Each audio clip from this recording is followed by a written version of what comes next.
Hello everyone! In this video, I'm going to show you how to add Tesco Clubcard to Apple Wallet. First, open the Wallet app on your iPhone.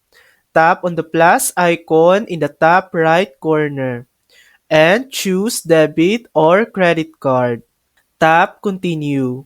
Your camera will open automatically. You can scan your Tesco Club card. Alternatively, tap Enter card details manually and type in your name and card number. Once entered, tap Next and follow the prompts. Apple Wallet will now add your Tesco Club card. And that's it.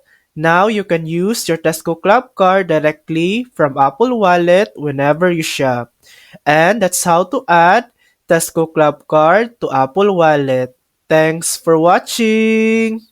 If this video helped you, please like and subscribe for more helpful tutorials.